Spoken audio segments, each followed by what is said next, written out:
Sallallahu ala Muhammad Sallallahu alaihi wasallam.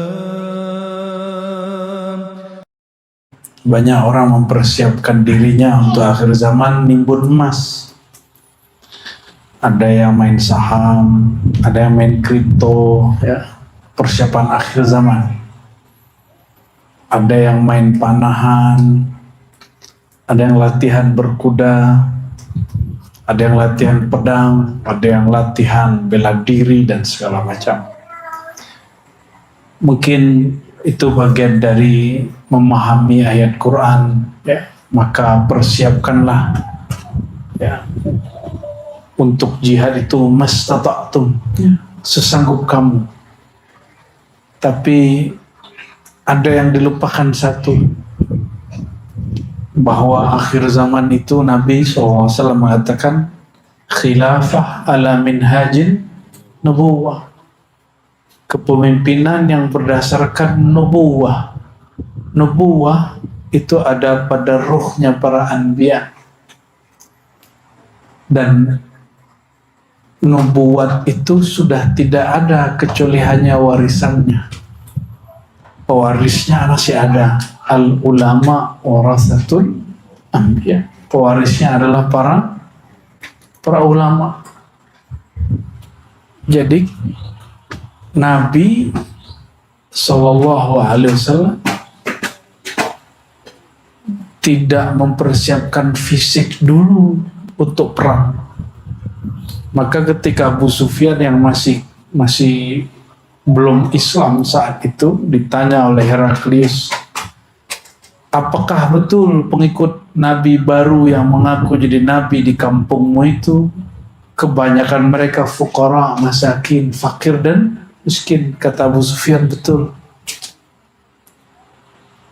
Orangnya lemah-lemah, betul. Teman orang saatnya.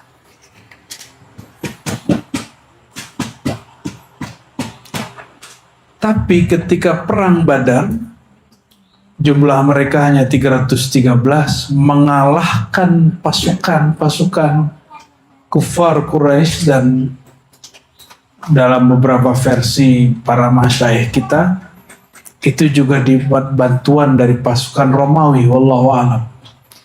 Karena secara jumlah tidak mungkin jumlah kufar Quraisy saat itu mencapai jumlah yang disebutkan di riwayat, kecuali dapat suplai bantuan dari kekuasaan Romawi Timur.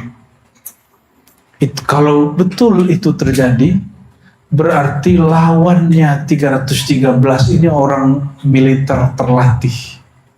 Tapi apa yang terjadi? Allah menangkan 313.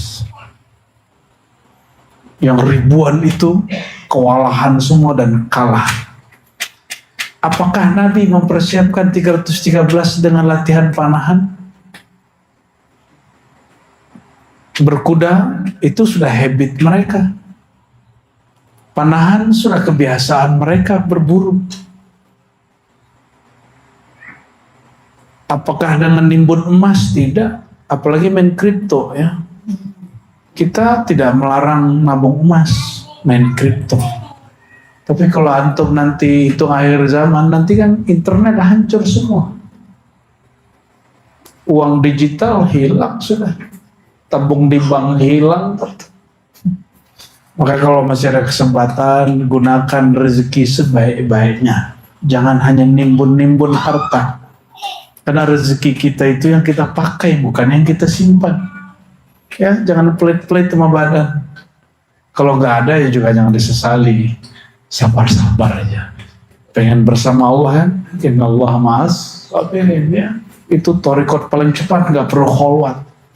Sabar aja. Bapak Ibu saudara-saudari yang bukan Allah. Jadi persiapan kita di akhir zaman itu bukan latihan fisik semata. Tetap jaga kesehatan fisik. Nabi itu suka naik gunung. udah umur 50-an, Nabi masih naik gunung. Nih Haji Syam nih saya ajak naik gunung, kan umur 50 berapa Haji? 54. Alhamdulillah dia masih kuat, gunung gede tembus. Tapi ngeluhnya juga nggak tanggung-tanggung. Ya, 50 kita ajak gunung gede, puncak Bogor. Sebelumnya kita ajak gunung yang mirip dengan Gunung Jabal Nur yang ada Gua Hira di Mekah. Kalau di Banten tuh ada namanya Gunung Karang. Itu mirip kontur, cuma bedanya di situ banyak pohon. Naik terus, nggak ada bonus. Bonus itu kan kalau dia agak landai dikit, ini nggak ada. Alhamdulillah kuat ya. Udah tauhid masih kuat, pas gunung gede mundur juga sobat ya. Nabi itu suka naik gunung, berarti Nabi ini pencinta alam, kan ada ayatnya. Wa yatafakkaruna fi khalqillah, mereka tafakkur terhadap ciptaan-ciptaan Allah. Allahumma sholli ala sayyidina Muhammad. Namun guru-guru kita yang mengerti ilmu ciptaan, ya, ini bukan bab akidah, ini bab ma'rifat. Yang mengetahui, ambil, yang paham, rasakan. Tapi nggak mesti percaya. Karena yang dipercaya cukup 6 rukun iman. Awwalu ma khalaqallah nur Muhammad. Nur Muhammadin. Ini bukan hadis. Yang pertama Allah cipta adalah nur Sayyidina Muhammad SAW. Maka yatafakkaruna fi khalqillah, mereka bertafakkur terhadap khalqillah, makhluk Allah, ciptaan Allah. Ciptaan Allah pertama siapa? Nur Muhammad SAW. Jadi tafakkur level tertinggi itu tafakkur fi nur Sayyidina Muhammad SAW. Berarti kajian Nur Muhammad itu perlu ditafakuri. Yang tidak boleh ditafakuri apa? Zatu Ahad, Zat Allah yang Maha Ahad, itu nggak boleh. La tatafakkaru fi zatillah. Jangan coba-coba pikiran ini menyentuh wilayah zat Allah. Nanti begini, atau begini nggak? Ngomongnya udah nggak jelas. Ya masuk ini rumah sakit apa namanya kalau di Kudus? Di wilayah mana Mas? Magelang. Ya, terdekat di Magelang.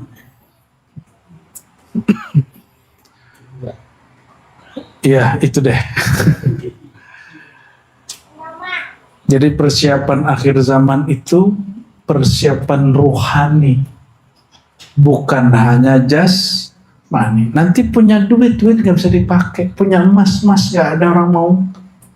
Orang nggak makan emas, mungkin sama si emasnya nanti dimakan. Maka nanti kanibalisme muncul karena nggak ada lagi yang dimakan. Orang makan daging temannya sendiri. Mungkin juga nanti ada yang makan anaknya sendiri. Nauzubillah min ahli, ya. Kecuali ahlullah, ya, kekasih-kekasih Allah. Mereka membaca surat Al-Kahf itu, Al-Kahfi, di situ ada asrar. Asrarnya banyak sekali. Salah satunya adalah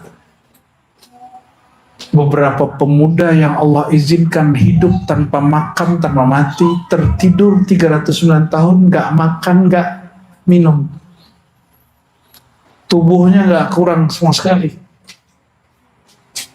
Tidur loh, nggak pakai zikir loh.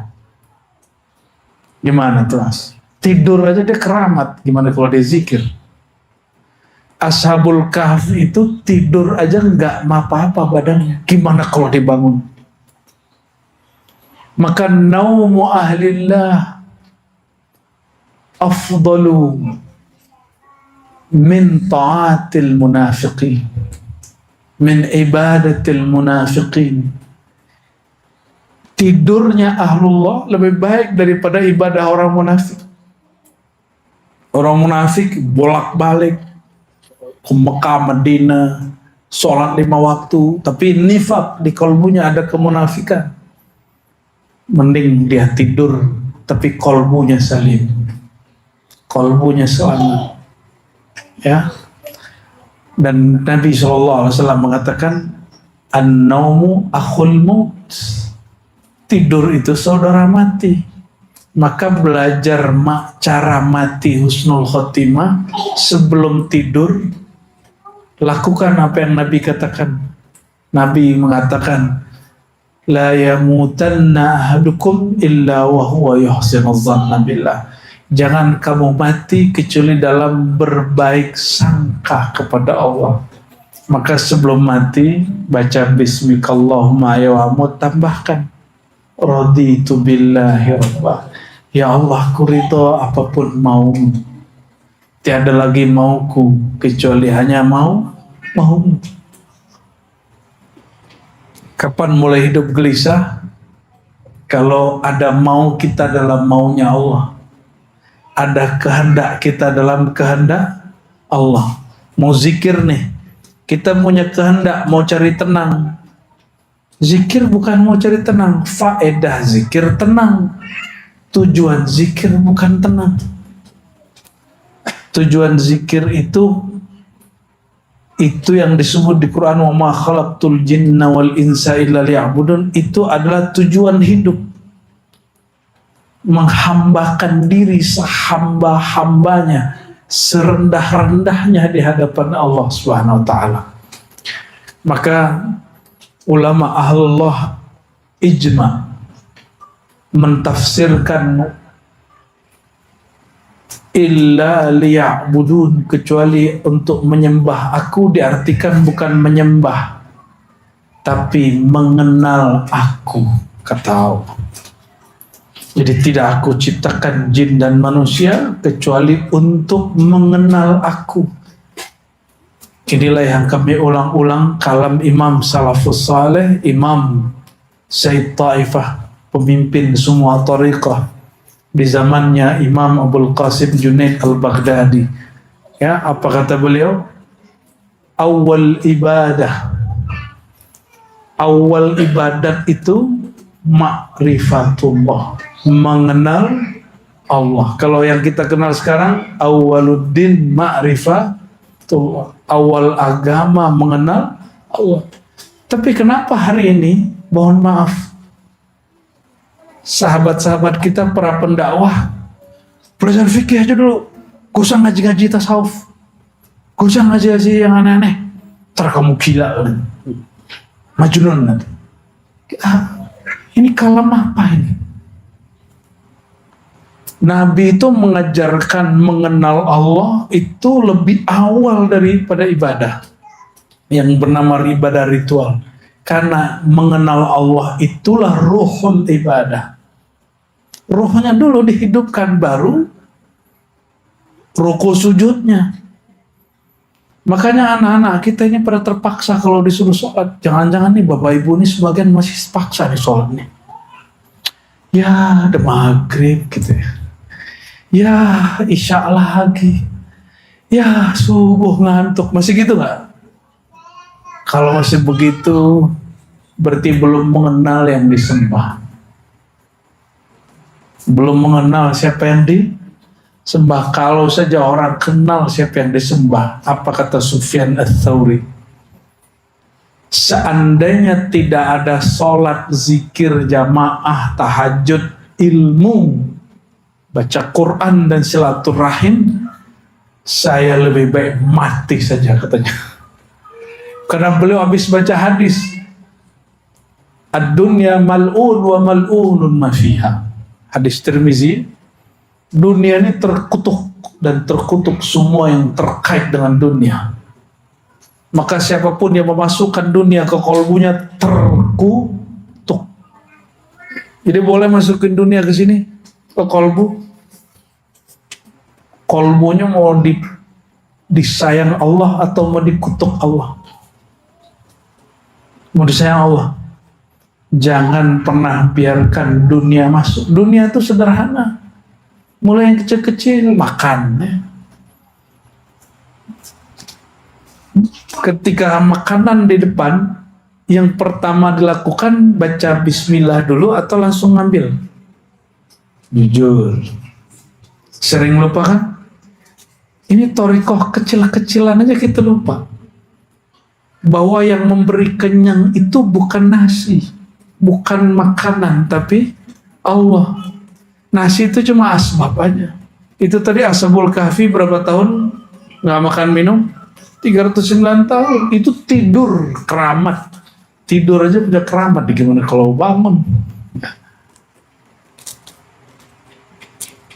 Nanti ada masa, kata Nabi, di akhir zaman itu tidak turun hujan 3 tahun.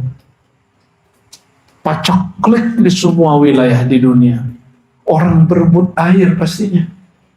Gimana nanti kalau kita nggak ada air? Makanya kalau minum air jangan ditinggal-tinggal itu. Nangis air itu. Ya, kalau minum nggak habis bawa pulang. Kenapa? Itu air akan nandain kita kalau kita suka buang-buang di hari ini. Innal mubadzirin, orang yang disebut mubazir itu bukan lagi teman setan, saudaranya setan. Ikhwan, ya, bahasanya apa? Saudara. Cuma syaitan itu ada yang merasuk, ya, ke dalam kolbu. Dia bukan merasuk lagi melalui pikiran. Kalau pikiran jin. Makanya orang kesurupan itu pikiran yang masalah. Itu sebabnya kalau ditanya kenapa orang kesurupan, pasti masalah pikiran. Stres. Coba tanya santri-santri kalau ada di pesantren, di asrama kesurupan, itu pasti dia terbebani. Atau garmar-jarmaji ini mulai jatuh cinta, patah hati, kesurupan. Atau orang masalah pekerjaan, karena mungkin dia bergantung ke tempat kerjanya, bukan bergantung kepada Allah, dipecat, kesurupan, banyak begitu. Belum lama ini kita dengar banyak caleg-caleg calon legislatif yang gagal masuk rumah suluk majnun, rumah suluk gila. Betul nggak? Lah orang begitu alhamdulillah nggak jadi. Coba orang begitu jadi pemimpin, kan repot kita. Basic orang gila itu. Nggak punya akal dia aslinya. Saya udah iseng-iseng nanya caleg-caleg itu sebelum jadi. Cuma kita nyamar jadi orang. Kok nyalek Pak, Bu? Jawabannya apa? Ganti nasib Mas. Mau merubah nasib. Oh, orientasi orang jadi caleg hari ini apa? Merubah nasib.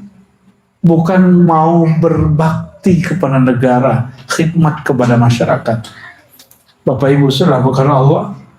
Jadi yang kita persiapkan apa? Rohani. Dan roh itu makanannya bukan ruku sujud. Makanannya mengenal siapa yang kita rukui dan sujudi. Beda nggak? Ruku sujud itu ibadahnya badan. Membaca itu ibadahnya lisan. Menyebut ibadahnya kolbu. Memutuskan ibadahnya fuad. Ibadahnya ruh kita, sir kita, mengenal yang disembah oleh tubuh, yang disebut-sebut namanya di dalam kolbu. Oleh karena itu, bekal akhir zaman itu ilmu ma'rifatullah, ilmu mengenal Allah. Gak usah jauh-jauh akhir zaman, hadis yang sering kita dengar, kalau orang mati ditanyanya apa pertama kali? Man Rabbuka ini kita ulang di mana-mana supaya gak lupa. Siapa Tuhanmu? Itu pertanyaan ma'rifat atau pertanyaan ritual ibadat? Man Rabbuka, siapa Tuhanmu? Pertanyaan knowledge kemakrifatan atau pertanyaan kuantitas ibadah? Maka kita menghimbau juga orang-orang thariqah ya, jangan terlalu saklek dalam zikir menyebut nama. Ajarkan murid juga mengenal nama yang disebut itu. Ya. Jadi ini mungkin sedikit barangkali Mas Arif, karena habis ini kita mau ke Pati ya. Mulailah ikuti kajian-kajian, buka kajian Ma'rifatul Asma, mengenal nama-nama Allah Subhanahu Ta'ala ya. Nanti seperti yang saya janjikan ya, di sini sekali sebulan nanti ada mu'alim dari Ribat mengajarkan tentang Asmaul Husna ya, Lora ya. Gus Hadi, mana Gus Hadi?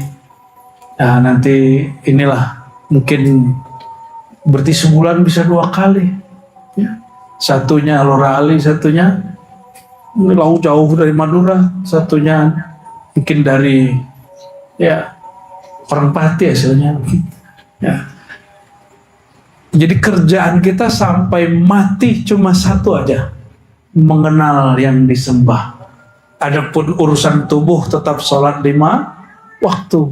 Bulan puasa kita tetap puasa, syariat kita jalankan. Tapi urusan yang hakikat ini nggak boleh ditinggal, ya. Supaya nanti jika tubuh ini sudah nggak bisa rukuk sujud, ruhnya masih tahu cara ibadah. Ada masa tubuh udah nggak bisa ngapain, ada kan? Covid kemarin aja udah banyak orang tuh udah nggak bisa sholat, ya. Oleh karena itu, mari sama-sama kita pelajari nama-nama Allah. Walillahil asmaul husna fad'uhu wa sallallahu ala sayyidina Muhammad. Assalamualaikum warahmatullahi wabarakatuh.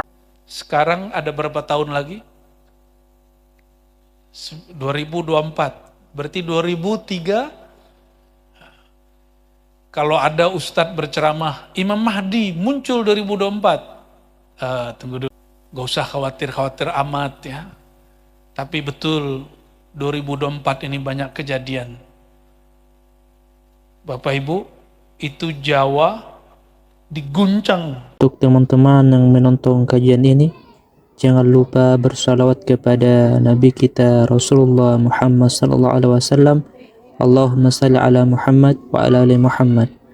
Maka ciri-ciri satu negeri dijaga oleh Allah, rakyatnya suka mendoakan kebaikan untuk pemimpinnya. Saya mau tanya, Indonesia kira-kira masuk yang mana? Banyak yang mendoakan baik atau buruk? Benar, serius. Gak usah Indonesia, Kalsel lah. Kalsel ini banyak mempat pemimpinnya atau banyak mendoakan pemimpinnya, yang mana? Ya. Semoga yang banyak mendoakan kebaikan. Dan disebutkan dalam hadis Imam Muslim, di akhir zaman, para pemimpin itu lebih banyak dibenci, dilaknat daripada dicinta. Semoga ini masih berjarak sedikit ya.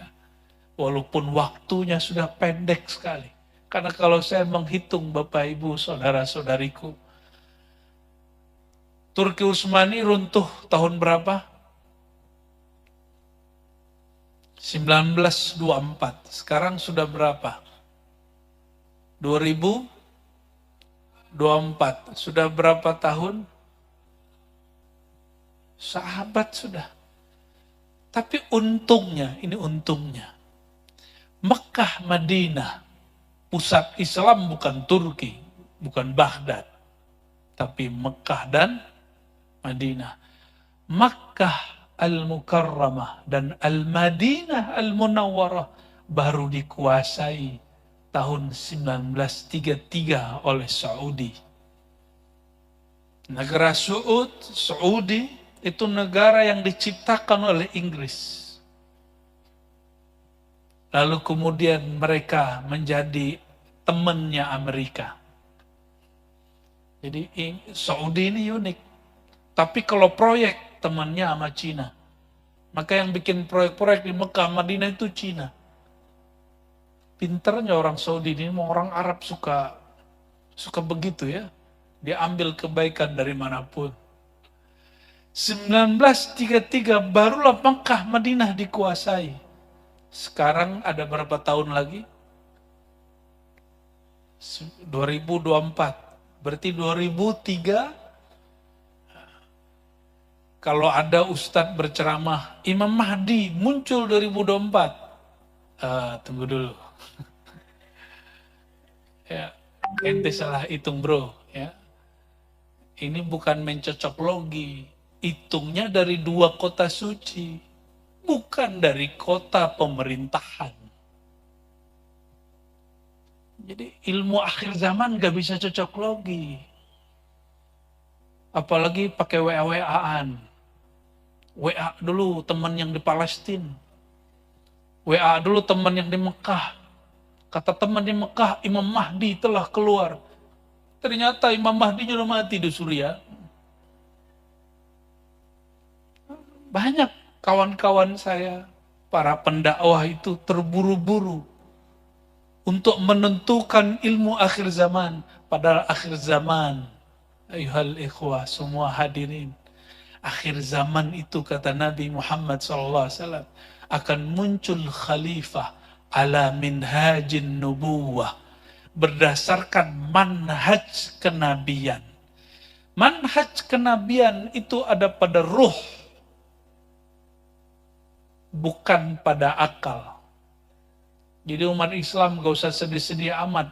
Akalnya tidak semaju orang barat hari ini. Tapi kita dulu pernah semaju mereka, bahkan melebihi mereka. Sekarang kita mau ngejar akal orang barat gak sanggup. Kita nikmati saja hasil penemuan mereka. Kita tinggikan, kita kuatkan peradaban rohani. Dan ternyata cocok juga. Ini baru cocok logi nih Paman. Kita buat pengajiannya di alam roh. Di alam arwah ya. Ya kalau yang bisa lihat, bisa Pak. Bisa kelihatan di alam arwah.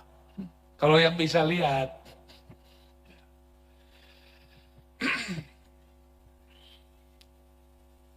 Maka kajian akhir zamannya saya simpul sederhana tadi. Bapak Ibu, gak usah khawatir-khawatir amat ya. Tapi betul 2024 ini banyak kejadian. Bapak Ibu, itu Jawa diguncang ya, kampung Sunan Bonang itu digoyang. Sunan Kalijaga ditanam di Jawa Tengah, bagian utara, Demak, itu sekarang terendam banjir. Belum lagi di kampung saya Sumatera Barat, itu ada yang banjir, ada yang longsor. Masya Allah, 2024 ini. Allah mastur an ummati Sayyidina Muhammad sallallahu alaihi wasallam.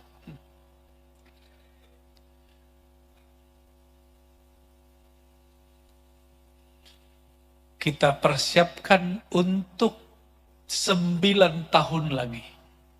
Dan ini ada satu rahasia sebelum masuk ke bab keabadian. Mau jadi abadi nggak? Mau abadi nggak? Kalau jadi gubernur 5 tahun selesai. Ya, jadi ketua DPRD 5 tahun selesai. Jadi pejabat bisa kurang dari 5 tahun, mungkin sekian bulan. Tapi jadi makhluk abadi itu selama-lamanya. Mau nggak? Sebelum masuk ke situ ada satu kabar dari baginda Nabi Muhammad SAW. Al-Imam Al-Mahdi. Al-Mahdi artinya yang di-guiden oleh Allah. Bukan imam yang suka ngimpi, bukan. Imam yang dihidayahi oleh Allah SWT. Itu sang imam. Nanti memimpin negeri, seluruh negeri tanpa perlu pemberontakan. Tanpa perlu ngebom. Tapi justru mereka diminta untuk memimpin. Mereka memimpin 9 tahun. Berapa tahun? Tapi sebagaimana Dajjal 40 hari, 1 hari sama dengan setahun. Maka 40 hari. Lama sekali rasanya. Sebagaimana dulu Dajjal Samiri pernah keluar di masa Nabi Musa, juga 40 hari, tapi rasanya sangatlah lama.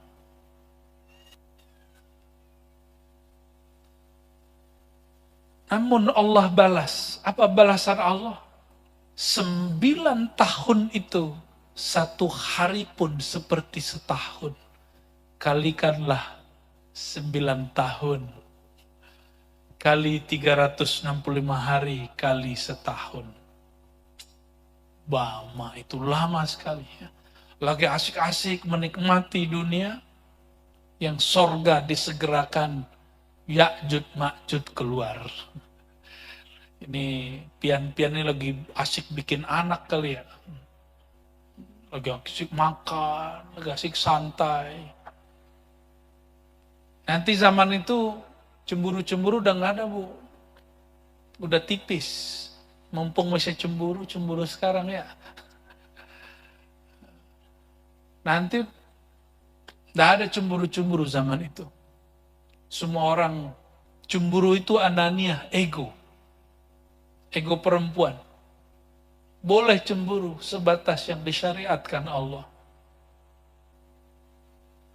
Cemburu cinta, bukan cemburu egois. Ya. Dan itu nggak ada nanti di sana. Karena itu sorga yang disegerakan oleh Allah Subhanahu Wa Taala. Baik, kita keep tentang akhir zaman. Ya. Siapkan saja diri.